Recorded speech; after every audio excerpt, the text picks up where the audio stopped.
Fala galera, aqui é o professor Tiago e hoje falaremos sobre o movimento retilíneo uniforme. Quando um objeto está submetido a uma força resultante nula, estará em estado de inércia, ou, em outras palavras, estará parado ou com velocidade constante e em trajetória reta. Essas características que descrevem o equilíbrio dinâmico determinam o que chamamos de movimento retilíneo uniforme. Retilíneo porque ocorre em linha reta e uniforme porque a velocidade é a mesma em qualquer instante. Para descrever esse movimento, é necessário conhecer alguns conceitos. O primeiro deles é a posição, que representa um local onde se encontra um objeto num dado instante de tempo. Para descrever as posições com precisão, é sempre necessário tomar um ponto de referência. Geralmente, estabelecemos um local de origem, ou seja, a posição 0, e o sentido para onde as posições vão crescer. Por exemplo, imagine um trecho retilíneo de caminhada ainda não demarcado. Alguém que queira demarcá-lo escolhe um ponto para ser a origem, e pode colocar uma plaquinha indicando isso. Logo depois, deve escolher o sentido para onde as posições irão crescer. Se escolher para a esquerda e quiser colocar as placas a cada 50 metros, precisa medir essa distância. A distância é o comprimento do caminho entre duas placas. Crescendo para a esquerda, teremos a posição 50, 100, 150 metros. Já para a direita, teremos as posições negativas, menos 50, menos 100, menos 150 e etc.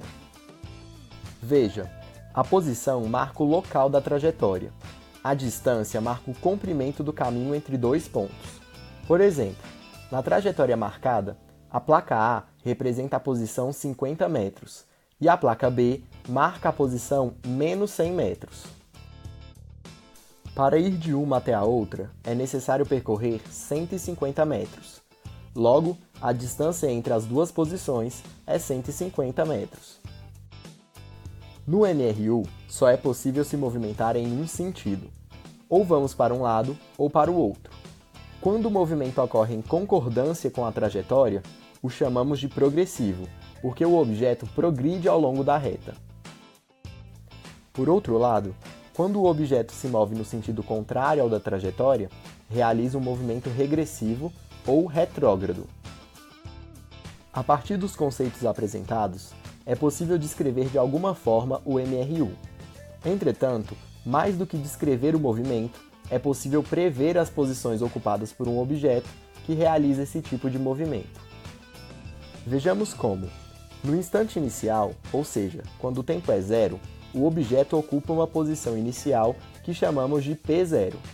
A partir dessa posição, o objeto pode realizar um movimento progressivo ou retrógrado. Se realizar um movimento progressivo, sua posição aumentará. Caso o movimento seja retrógrado, a sua posição diminui.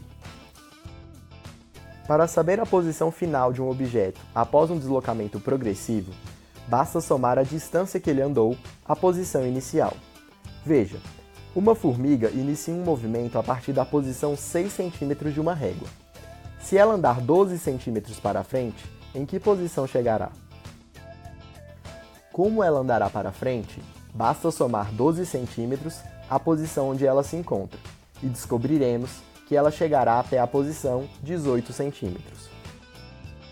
Por outro lado, se ela fizer um movimento regressivo de 8 cm a partir da posição 22, subtraímos o 8 do 22 e acharemos a posição final igual a 14 cm.